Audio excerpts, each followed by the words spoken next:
પ્રયાગરાજ મહાકુંભનું ભવ્ય આયોજન ચાલી રહ્યું હતું. સંગમના કિનારે શ્રદ્ધાના ઘેરાયેલા ઉમટી રહ્યો હતો. લાખોની ભીડ ગંગામાં ડૂબકી લગાવી રહી હતી. અખાડાઓની હલચલ થઈ રહી હતી. ચારે બાજુ સાધુ સંતોનો તંબુ લગાયેલા હતા. પરંતુ આ વખતે એક પવિત્ર આયોજન વચ્ચે કંઈક નવું બનવાનું હતું, જેણે આજે હમચમાવી દીધું હતું. સેક્ટર 14ના મોટા શિબિરના એક દિવસ સવારે નવો સાધુ પહોંચ્યો. તેની લાંબી દાઢી, માથા પર ચંદનના મોટો તિલક કરેલો હતો, કેસરિયા વસ્ત્રો અને બીજા સાધુઓની જેવા જ દેખાડતો હતો. તે ધીમે ધીમે શિબિરની અંદર આવ્યો અને મુખ્ય સાધુઓના ચરણોમાં નમ્યો. મુખ્ય સાધુએ તેને જોયો અને પૂછ્યું, મહાત્માજી, તમે ક્યાંથી પધાર્યા છો? નવા સાધુએ હાથ જોડીને જવાબ આપ્યો, કાશીથી. અહીં સંગમ પર સાધના કરવાની ઈચ્છા થઈ, તેથી આવી ગયો છું. મુખ્ય સાધુએ માથું હલાવીને કહ્યું, ખૂબ સારું. આ પવિત્ર ભૂમિ છે, તમે અહીં આરામથી રહી શકો છો. નવો સાધુ શિબિરના એક ખૂણામાં જઈને બેસી ગયો. તેણે પોતાના જોડામાંથી એક પોટલી બહાર કાઢી, તેમાંથી ચંદન અને રાખ કાઢી અને પોતાના માથા પર લગાવીને ધ્યાનમાં બેસી ગયો. બાકીના સાધુએ તેને પર વધારે ધ્યાન આપ્યું નહીં, કારણ કે મહાકુંભમાં રોજ નવા ચહેરાઓનું આવવું સામાન્ય હતું. દિવસ દરમિયાન એ સાધુ અન્ય સાધુઓ સાથે સામાન્ય રીતે સમય વિતાવતો હતો. તે સવારે વહેલા ગંગા સ્નાન કરતો, દિવસભર પ્રચંડ સંભાળતો અને રાત્રે ધ્યાનમાં લીન થઈ જતો. પરંતુ રાત્રે તેનું વર્તન સાવ બદલાઈ જતું હતું. કિશોર, કે જે શિબિરમાં સેવાનું કામ કરતો હતો, તેણે પ્રથમવાર ધ્યાનમાં આવ્યું કે એ નવો સાધુ દર રાત્રે ચૂપચાપ શિબિરની બહાર જતો રહે છે. રાત્રે કિશોરે જોયું કે તે સાધુ શિબિરના પાછળ ગયો અને જમીનની અંદર દબાઈ દીધું. આગામી સવારે કિશોરને તેના મિત્ર મનીષ સાથે આ વાત કરી. કિશોરને કહ્યું, યાર, મને લાગે છે કે આ નવા બાબતમાં કંઈક ગડબડ છે. મનીષે પૂછ્યું, પણ શા માટે? તેમણે શું કર્યું છે? કિશોરે જવાબ આપ્યો, કાલે રાત્રે મેં જોયું કે જમીનમાં કંઈક બદલાવી ગયો રહ્યો છે. ખબર નથી, પણ કંઈક તો જબરું છે.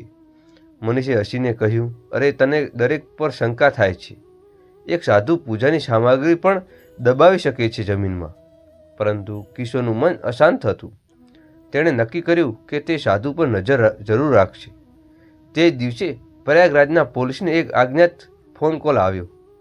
કોલ કરનારને જણાવ્યું કે મહાકુંભમાં એક આતંકવાદી સાધુ વેશમાં છુપાયેલો છે. તે કોઈ મોટી સાજિશ યોજના બનાવી રહેલો છે. આ સાંભળીને પોલીસ તરત જ સાચવેત થઈ ગઈ હતી. ઇન્સ્પેક્ટર રાજીવ શર્મા, જે મહાકુંભના સુરક્ષામાં મુખ્ય અધિકારી હતા, તેમણે પોતાની ટીમને એલર્ટ કરી દીધી. તેમણે કહ્યું, આપણે દરેક શિબિરની તપાસ કરવી પડશે. કોઈ પણ શંકાસ્પદ પ્રવૃત્તિને અવગણશો નહીં. ખાસ કરીને નવા ચહેરાઓ પર ખાસ ધ્યાન આપજો. પોલીસે તમામ શિબિરની ગુપ્ત દેખરેખ શરૂ કરી દીધી હતી. આ દરમિયાન સેક્ટર 14ના શિબિરમાં તે નવા સાધુ સામાન્ય રીતે દિવસ વીતી રહ્યો હતો, પરંતુ રાત્રે તેની હરકતો ચાલુ જ હતી. એક રાત્રે કિશોરે જોયું કે સાધુ પોતાની જોડામાંથી એક કાગળ અને નાનું ઉપકરણ કાઢી રહ્યો હતો. તે આ જોડા લઈને શિબિરની બહાર ગયો. કિશોરે હિંમત ભેગી કરી અને તેની પાછે ગયો. સાધુ સીધો ગંગા ઘાટની નજીક ગયો. જ્યારે તે એક અજાણ્યા વ્યક્તિને મળ્યો. તે વ્યક્તિ મળવાની સાથે જ સાધુએ એ વ્યક્તિને કહ્યું, બધું આયોજન મુજબ ચાલી રહ્યું છે, કોઈને શંકા નથી થઈ. અજાણ્યા વ્યક્તિએ જવાબ આપતા કહ્યું, ખૂબ સારું, હવે સાચો સમય આવવા દો.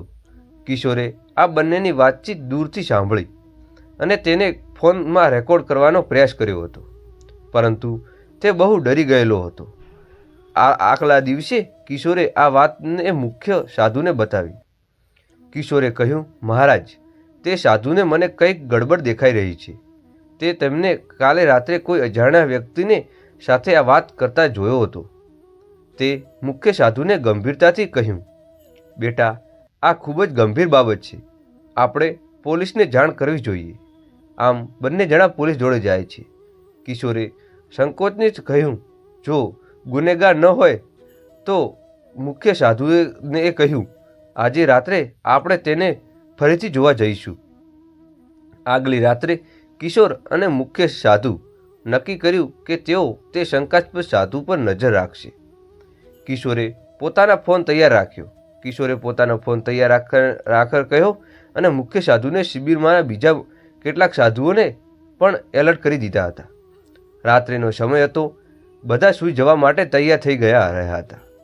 સાધુએ ફરીથી તેના જોડા સાથે શિબિરથી બહાર ગયો. તે ગંગા કિનારે એક સુમસાન ઘાટ પર પહોંચ્યો, જ્યાં તે એક વ્યક્તિ હાજર જ હતો, જેના સાથે તે અગાઉ મળ્યો હતો.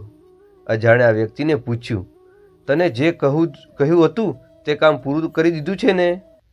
સાધુએ જવાબ આપ્યો, હા, ઉપકરણ યોગ્ય જગ્યાએ સેટ કરી દીધું છે.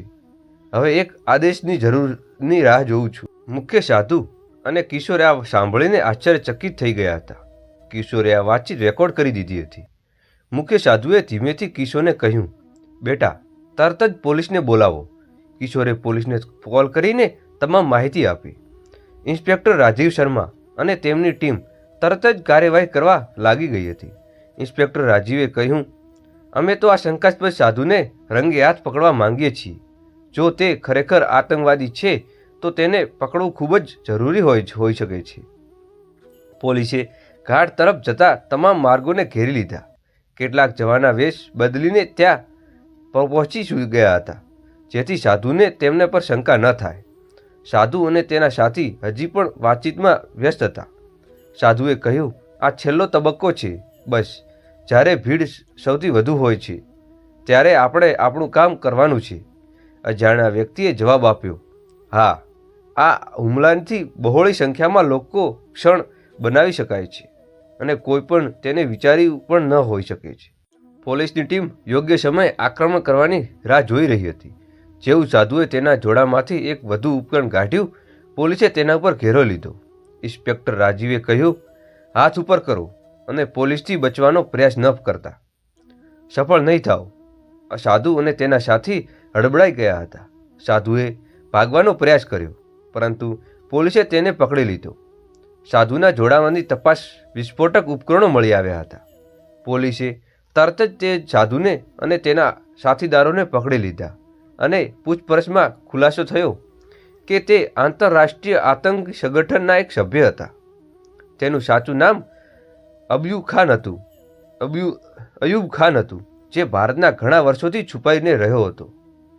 રાજીવે પૂછ્યું, તમારો હેતુ શું હતો? મહાકુંભના જેવા પવિત્ર આયોજનને કેમ નિશાનો બનાવી રહ્યા છો તમે?